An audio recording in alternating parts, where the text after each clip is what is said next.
The siren's wail cut through the quiet morning as Flynn Nesbitt woke with a jolt, his heart pounding against his rib cage. It wasn't a drill.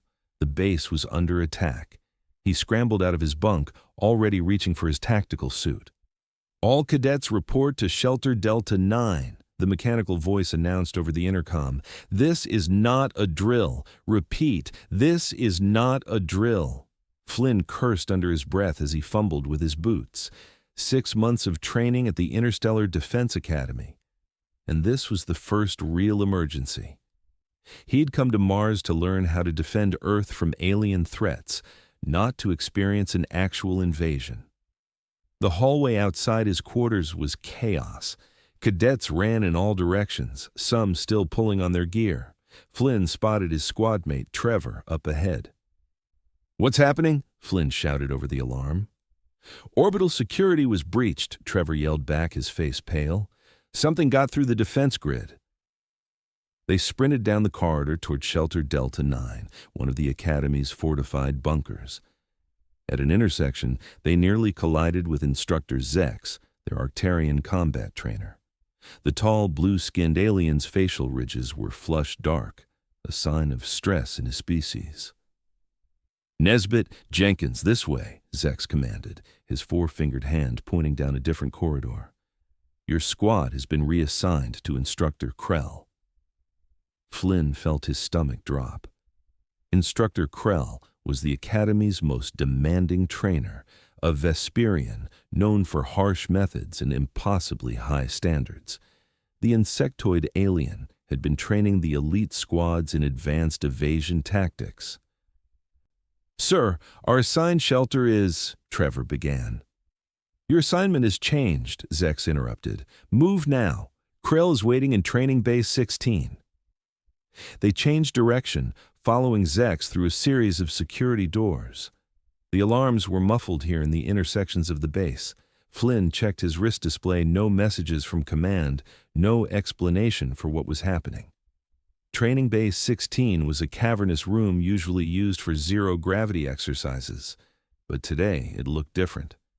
The gravity was at Earth normal, and a group of about 20 cadets stood in the center, looking confused. Flynn recognized faces from different squads, all top performers. Instructor Krell stood before them, her translucent wings folded tightly against her back. Next to her was Director Sovin, the Palladian administrator who oversaw the Academy, his gray skin almost white with tension. "These are the last ones," Zex announced as they entered. Krell's compound eyes surveyed the group. "Good. Seal the doors." The heavy doors slid shut with a hiss, and Director Sovin stepped forward. "Cadets, what I'm about to tell you is classified at the highest level," he said, his voice lacking its usual melodic quality.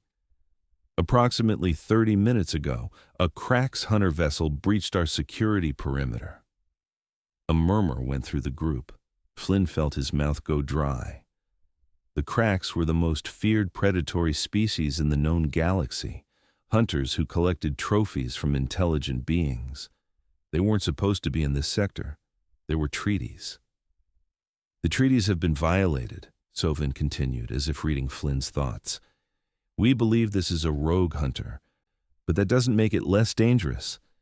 The base's main population has been evacuated to the deep shelters, but our sensors indicate the hunter is already inside the facility." Instructor Krell stepped forward, her mandibles clicking softly. "U-24 have been selected for a special assignment. You will not be joining the general evacuation." Flynn felt Trevor stiffen beside him. "Instead," Krell continued, "you will be deployed as bait." The room erupted in voices, but Krell raised all four of her arms, silencing them. "Let me finish. The Krax hunt for sport. They enjoy the challenge. If everyone is hidden in shelters, the hunter will become frustrated and might use more destructive methods to flush out prey." "So we're sacrifices," someone called out. "No," Director Sovin said firmly. "You're our best chance at neutralizing this threat with minimal casualties. Instructors Krell and Zex have trained you in evasion tactics that even most military personnel don't know." Flynn had to admit that was true.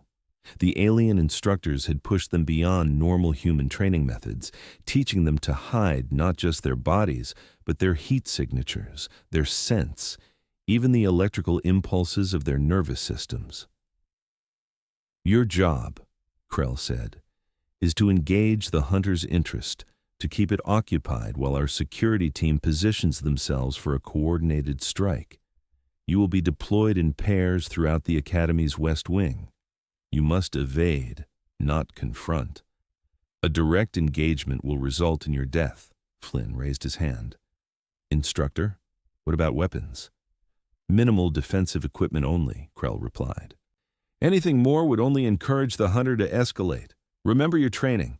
The Krax rely on advanced technology, but they can be outsmarted." Director Sovin approached a wall panel and activated a holographic display showing the layout of the West Wing. "We've designated zones for each pair. Your objective is to survive and keep the hunter moving between zones for the next 3 hours until our security team can position the containment field generators." As Sovin assigned zones, Flynn found himself paired with Cadet Maya Rodriguez, a quiet but brilliant tactician from the Luna colony.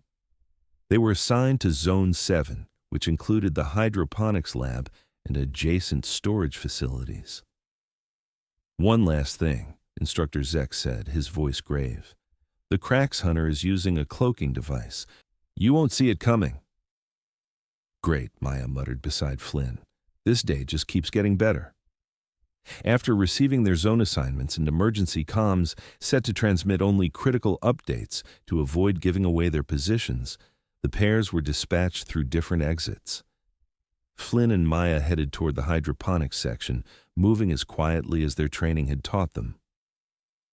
"What do you know about Krax?" Maya asked as they navigated through a maintenance tunnel.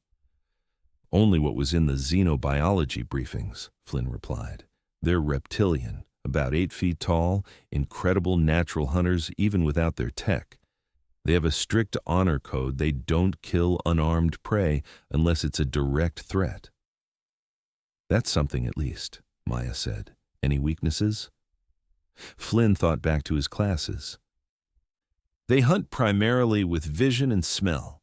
Their hearing isn't great, especially in lower frequencies, and they're extremely sensitive to loud, sudden sounds. Their eardrums are vulnerable." They reached the hydroponics lab, a vast space filled with rows of plants bathed in artificial sunlight.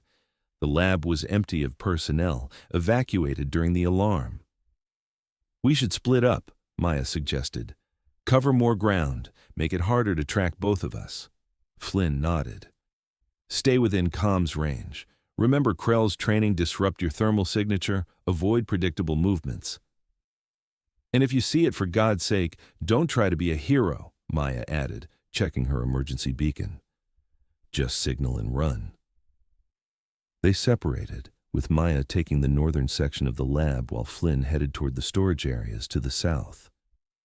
As he moved between tall racks of nutrient solutions, Flynn activated the thermal diffuser in his tactical suit, a technology adapted from Vesperian stealth systems that would scatter his body heat over a wider area, making him harder to detect with thermal imaging. The storage area was dimly lit and filled with large containers and equipment, perfect for hiding, but also perfect for an ambush. Flynn moved carefully, practicing the irregular movement pattern Krell had drilled into them: 3 steps, pause, change direction, 5 steps, crouch, listen, move again, never establish a rhythm. An hour passed without incident. Flynn had made a complete circuit of his assigned area and was beginning to wonder if the hunter had gone to another zone when he heard a faint sound, the soft hiss of a pressure door opening. He froze, then slowly crouched behind a large nutrient tank. His comms unit vibrated once Maya signaling she'd also detected something. According to their training, they should now implement the scatter and regroup tactic, creating confusion for any predator tracking them. Flynn began to move toward a different position when something caught his eye, a slight distortion in the air near the entrance, like heat waves rising from hot pavement. The cloaking device. The hunter was here. His heart hammered in his chest as he implemented Krell's statue technique, completely immobilizing his body while controlling his breathing to be shallow and regular. Even his eye movements were minimal, tracking the distortion through his peripheral vision. The distortion moved into the room, growing larger as it approached. Flynn could now make out a rough shape, massive, at least 8 feet tall, with a broad upper body. The Krax hunter was scanning the room, moving with deliberate steps. A crash from the far side of the storage area drew the hunter's attention, Maya creating a distraction. The distortion shifted, moving toward the sound. Flynn remained frozen until the hunter was at least 30 feet away, then began to slowly, incrementally change his position. He needed to get to a different hiding spot before the hunter returned. Moving with agonizing slowness, he eased himself toward a ventilation shaft that Krell had taught them to use as an emergency exit. The grate was designed to look sealed, but would open with the right pressure applied to specific points. Flynn was halfway to the vent when his boot scraped against a metal container. The sound was barely audible to human ears, but the hunter spun around, the distortion in the air sharpening as it focused in his direction. Time slowed as Flynn remembered Krell's instructions for this scenario. If detected, create confusion, not fear. The predator expects fear. Give it something else. The hunter was moving toward him now, a clicking sound emanating from the cloaked figure. Flynn abandoned stealth and stood up straight, facing the approaching distortion. Then, drawing on months of training, he did something completely counterintuitive. He walked directly toward the hunter. The distortion hesitated. This wasn't normal prey behavior. Flynn maintained a steady pace, his face blank, moving as if he couldn't see the hunter at all. It was a technique Zex had taught them. Predators are confused by prey that doesn't act like prey. Flynn passed within 3 feet of the cloaked hunter, continuing his steady walk toward the opposite wall. He could smell something now, a musky reptilian scent that made his instincts scream to run. But he kept walking, even as he heard the hunter turn to follow him. The comms unit on his wrist vibrated again, Maya signaling from somewhere nearby. 2 short pulses. She was in position to create a diversion. Flynn needed to get the hunter in the right position for their planned evasion tactic. He stopped at a junction between storage racks, pretending to check something on his tablet. The distortion moved closer, curious about this strange behavior. When the hunter was positioned between 2 large storage units, Flynn gave the signal. Immediately, a cascade of nutrient containers crashed down from an upper shelf 30 feet away. The hunter whirled toward the sound, and Flynn used that moment to dive through a narrow gap between containers, rolling into a service corridor that Maya had opened from the other side. She was waiting for him, breathing hard. "It's faster than I expected," she whispered.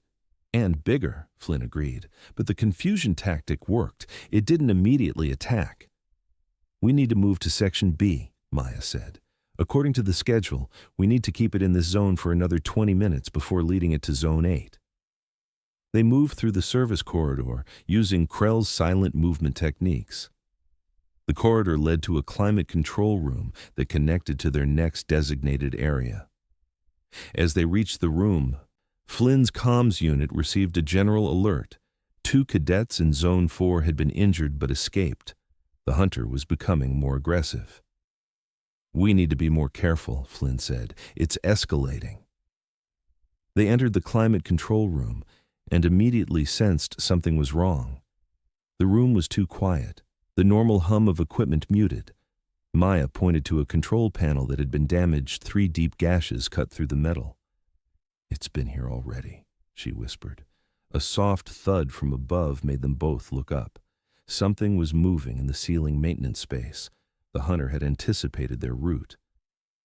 "New plan," Flynn said quickly. "Separation tactic." Maya nodded, understanding immediately. It was one of Krell's advanced evasion strategies, splitting up to force the hunter to choose. Then, the non-chosen target would circle back to distract it. 3, 2, 1. Flynn counted down silently with his fingers. Then they burst into motion. Maya sprinted for the east exit, while Flynn took the west. The ceiling panel above them crashed down as the hunter dropped into the room, its cloaking device momentarily flickering to reveal a glimpse of mottled green skin and a metal mask before the camouflage stabilized. The hunter hesitated for a split second, then pursued Maya. Flynn changed direction immediately, grabbing a pressurized coolant canister from a maintenance rack. He needed to create a diversion that would draw the hunter away from Maya without making himself an easy target. He aimed the canister at the hunter's back and released the valve, sending a blast of supercooled gas toward the cloaked figure. The gas created a visible outline around the hunter as it condensed on the cloaking field, and the sudden cold caused the hunter to turn with a snarling sound. Flynn was already moving, implementing the scatter pattern that Zex had drilled into them, a series of unpredictable movements designed to confuse predators used to prey that ran in straight lines. He zigzagged between equipment banks, changed elevation by sliding under consoles, and varied his speed constantly. The hunter was fast, but seemed confused by the pattern, trying to anticipate Flynn's next move and repeatedly finding itself lunging at empty space. Flynn led it away from Maya's exit, buying her time to circle around through the external corridor. His lungs burned as he pushed himself to maintain the frantic pace. The hunter was learning, its movements becoming more calculated. Flynn needed to reach the northwest exit before the hunter cut him off. He vaulted over a low console, rolled, and came up running toward the exit. He was 3 meters from the door when something whizzed past his ear and embedded itself in the wall ahead a serrated metal projectile that had nearly taken his head off. The hunter had weapons. This changed everything. Flynn abandoned his direct approach and dove behind a cooling unit as a second projectile slammed into the spot where he'd been standing. The hunter's cloaking device was fluctuating now, perhaps damaged by the coolant spray, giving Flynn glimpses of his pursuer, nearly 8 feet of armored reptilian predator, equipped with what looked like a shoulder-mounted weapon system. He was pinned down, the exit too far to reach before the hunter could fire again. Flynn's mind raced through Krell's teachings, searching for a tactic that would work against a ranged weapon. He remembered something from their final training session. When technology gives your opponent an advantage, use the environment to neutralize it. The climate control room had one feature he could use: the emergency fire suppression system. If activated, it would flood the room with fire-retardant foam, potentially disrupting the hunter's vision and its cloaking technology. The manual activation switch was on the far wall, directly in the hunter's line of sight. Flynn had no chance of reaching it, but Maya might if she had circled around as planned. As if on cue, the door on the opposite side of the room slid open. The hunter spun, its weapon system tracking the movement. Maya stood in the doorway for a split second, then ducked back as a projectile embedded itself in the doorframe. That moment of distraction was all Flynn needed. He lunged for a nearby control panel and smashed his elbow into the emergency shutdown button. Immediately, the lights flickered and the room plunged into darkness as the system initiated emergency protocols. In the darkness, Flynn heard the hunter moving, confused by the sudden change. He activated his comms unit, sending Maya the signal for system breach, their code for destroying critical infrastructure. It was against Academy rules, but this was life or death. He heard Maya's acknowledgement, followed by the sound of breaking glass. Seconds later, the fire suppression system activated with a deafening alarm. White foam began spraying from ceiling nozzles, quickly filling the room. The foam would be harmless to them, but would severely limit visibility and movement. Flynn moved through the rapidly filling room, using the foam as cover to make his way toward Maya's position. The hunter roared in frustration, firing its weapon blindly. The projectiles made wet, thunking sounds as they impacted walls of foam. "This way," Maya's voice came from nearby. Flynn followed the sound, finding her at a maintenance hatch that led to a ventilation shaft. "The foam will only hold it for a few minutes," she said as they climbed into the shaft, "but it should buy us enough time to get to Zone 8 as scheduled." They crawled through the narrow space, using their tactical suit's mapping function to navigate the complex ventilation system. Behind them, they could hear the hunters' frustrated roars growing fainter. "Do you think the containment team is really coming?" Maya asked as they moved. "They have to be," Flynn replied, though doubt crept into his mind. "Otherwise, why send us to play cat and mouse with that thing?" They reached a junction that would take them to Zone 8, the Academy's simulation arena. According to their instructions, they needed to lead the hunter there at a specific time to coordinate with another cadet pair. "We're actually ahead of schedule," Maya noted, checking her wrist display. "We should wait here for 6 minutes before entering the arena." They paused in the ventilation junction, catching their breath. Flynn's muscles ached from the constant tension and bursts of activity. He noticed a tear in Maya's tactical suit where something had caught and ripped the material. "You're hurt," he said, spotting blood on her arm. "Just a scrape from the ceiling panel," she replied, examining the wound. "Could have been much worse." Flynn nodded, thinking of the cadets who had been injured in Zone 4. "I wonder if Krell knew what we'd be facing when she trained us." "I'm certain of it," Maya said. Remember how she always emphasized neutralizing technological advantages, the thermal signature masking, the irregular movement patterns? She was preparing us specifically for something like the Krax. It made sense.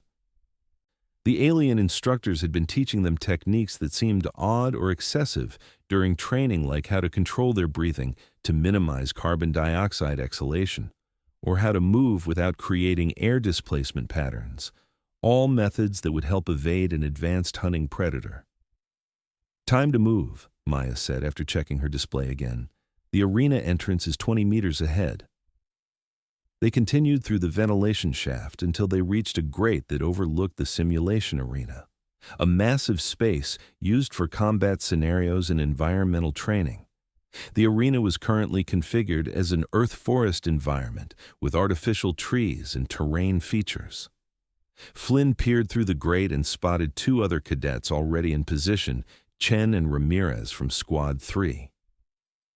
They were implementing a visible trail tactic, deliberately leaving signs for the hunter to follow while setting up ambush points. "Looks like they're expecting the hunter to enter from the south entrance," Maya observed. "That means we need to drop in from the east and create a distraction to draw it into their trap." Flynn nodded and carefully removed the ventilation grate. They lowered themselves into the arena, landing quietly on the soft ground cover. Almost immediately, they heard a comms alert. The hunter had escaped the foam-filled climate control room and was tracking them. "It's moving faster now," Flynn said, checking the tracker feed. "We have maybe 3 minutes before it reaches the arena." They moved quickly to their assigned positions, using the artificial trees as cover. The plan was for all 4 cadets to implement a complex evasion pattern that would keep the hunter confined to the arena's central zone long enough for the security team to activate containment measures. Flynn took position near a rocky outcropping, while Maya stationed herself 40 meters away, near a dense cluster of artificial underbrush. Chen and Ramirez were barely visible across the arena, setting up their final positions. The arena doors slid open. The hunter had arrived. The cloaking device was still malfunctioning, creating a shimmering outline that made the hunter somewhat visible as it stalked into the arena. It paused, scanning the environment, clearly aware it was entering a potential trap. Flynn activated the first phase of their plan, triggering a small noisemaker that Ramirez had planted earlier. The sound of faint rustling drew the hunter's attention toward the arena's center, away from the actual cadet positions. The hunter moved cautiously toward the sound, its mask turning slowly as it surveyed the surroundings. Flynn caught glimpses of its arsenal, now wrist blades, shoulder-mounted weapons, and what looked like specialized sensing equipment attached to its helmet. As the hunter reached the center of the arena, Chen activated the second phase, a heat signature decoy that would register on the hunter's thermal sensors as a potential target. The hunter turned toward it immediately, moving with frightening speed. When it reached the decoy and found nothing, the hunter let out a roar of frustration. It was learning their tactics, becoming more aggressive. This was the dangerous part of the plan. They needed to keep it engaged but not enraged. Flynn was about to signal Maya to initiate the third phase when something went wrong. The arena lights suddenly brightened to full intensity, and a mechanical voice announced, "Simulation terminated by administrative override." The 4 cadets froze in confusion. This wasn't part of the plan. The hunter also stopped, clearly surprised by the change. For a moment, everyone was still, uncertain what was happening. Then, the south doors opened, and Director Soven entered the arena, accompanied by 2 security officers. Flynn couldn't believe what he was seeing. What was the director thinking, walking into the open with an active Krax hunter present? "Attention, Krax hunter," Soven called out, his voice amplified. "You are in violation of Treaty Section 7B. Power down your weapons and identify yourself." The hunter stood motionless for several seconds, then reached up and touched something on its wrist guard. The cloaking device deactivated completely, revealing the Krax in full detail, over 8 feet tall, reptilian, covered in armored plates and advanced technology. Then, to Flynn's shock, the hunter reached up and removed its mask. The face beneath was not what he expected. Instead of the reptilian features shown in their xenobiology texts, he saw a face covered in fine scales of iridescent blue and gold, with 4 eyes set in a diamond pattern and a mouth of small, sharp teeth. This wasn't a Krax at all. "Instructor Merrick?" Maya's voice came from across the arena, filled with disbelief. The creature nodded. "Cadets, stand down and report to the center of the arena." Flynn emerged from his hiding place, confused and wary. Chen and Ramirez appeared from their positions as well, looking equally bewildered. They all converged on the center of the arena, where Director Soven stood with the creature they now recognized as Instructor Merrick, who taught advanced xenobiology but had never revealed his true form. "What you have just experienced," Soven announced, "was your final examination." Flynn felt a surge of anger. An examination? 2 cadets in Zone 4 were injured. "Minor injuries only," Merrick said, his voice much deeper and more resonant without the mask. "They failed to properly implement their evasion training and received a valuable lesson they will not forget." Director Soven stepped forward. "The Interstellar Defense Academy has always had one final test before graduation, the Predator scenario. You were not told about it because genuine fear and survival instinct cannot be faked." Maya looked at the director incredulously. "So there was never a real Krax hunter?" "No," Soven confirmed. "Instructor Merrick is a Kalthari, a species with natural hunting abilities similar to the Krax but allied with Earth. He's been testing final-year cadets for over a decade." Flynn noticed instructors Krell and Zex entering the arena now, along with other cadets who had been part of the exercise. Everyone looked exhausted, but relieved. "You should be proud," Merrick said, setting down his weapon system. "Of the 24 cadets in today's test, 20 survived without injury, 2 received minor injuries, and none were captured. That is a record for the Academy." Flynn wasn't sure whether to feel proud or betrayed. They had spent hours genuinely believing their lives were in danger. "Why this particular test?" he asked. Krell stepped forward, her wings slightly extended. "Because the greatest threat to humanity comes from predator species. The Krax are real, cadet, even if today's hunter was not. And there are worse things in the galaxy species that see your kind as nothing more than trophies or food sources. Our job was to prepare you," Zex added, "to teach you to survive against enemies with natural advantages you do not possess." Director Soven nodded. "The final lesson is this: technology, strength, and natural hunting abilities can be overcome with intelligence, training, and cooperation. You have learned to hide in ways that confuse even the most advanced trackers.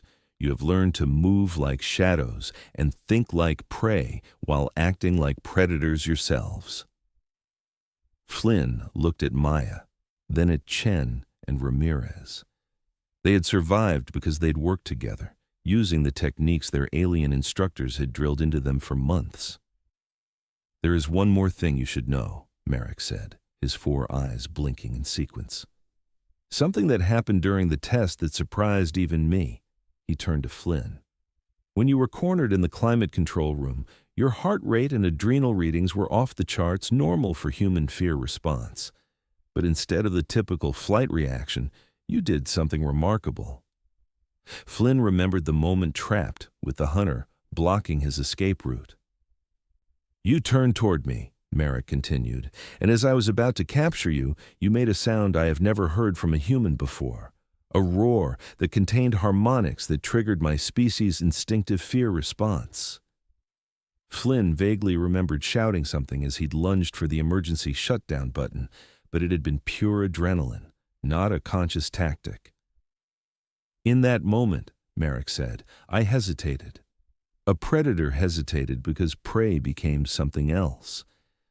It was enough time for you to reach the control panel and change the scenario." Director Sovin looked impressed. "It appears our alien instructors have trained you so well in predator psychology that you instinctively knew how to reverse the hunter-prey dynamic. That is beyond what we expected from this exercise." Instructor Krell stepped closer to the group. "This is the true value of interspecies training. Humans are not the strongest, fastest, or most technologically advanced species in the galaxy. But you have something rare: adaptability. You learn from other species and incorporate their knowledge into your own survival strategies." Flynn looked at the alien instructors who had pushed them beyond what they thought possible. Krell, with her insectoid precision and complex evasion strategies. Zex, who taught them to mask their biological signatures. And Merrick, who had apparently been hiding his true nature while teaching them about the psychology of predatory species. "So what happens now?" Maya asked. "Now you graduate," Director Sovin said with a smile. "As the newest officers in the Interstellar Defense Force, your first assignments will be receiving and training new cadets arriving next month. And," Instructor Krell added, "a select few of you will be offered positions in a special multi-species task force dedicated to dealing with rogue hunters in the neutral zones." Flynn felt a weight lift from his shoulders. The test was over. They had survived and apparently excelled. Around him, the other cadets were beginning to relax, some laughing with relief, others still looking stunned. "Dismissed for now," Director Sovin announced. "Report to medical for evaluation, then rest. Tomorrow we will review the exercise recordings and discuss what you did right and wrong." As they filed out of the arena, Flynn found himself walking alongside Instructor Merrick, still trying to reconcile the fearsome hunter with the usually reserved xenobiology teacher. "That roar," Merrick said quietly. "How did you know to do that?" Flynn shook his head. "I didn't know. It just happened. Pure instinct." Merrick's 4 eyes blinked in what Flynn now recognized as amusement. "Perhaps there is more predator in humans than even you realize, Cadet Nesbitt. Something to consider as you move forward in your career." As they reached the medical bay, Flynn looked back at the alien instructors who had taught them not just to hide, but to survive. For the first time, he truly understood why Earth had sought alien allies and instructors. After first contact, the galaxy was full of predators, and humanity needed every advantage it could get. "Tomorrow," Instructor Krell called out as the cadets dispersed, "we begin advanced training. Today you learn to survive. Tomorrow you learn to win." Flynn nodded, a new determination filling him. He had roared at a predator and changed the dynamic of the hunt.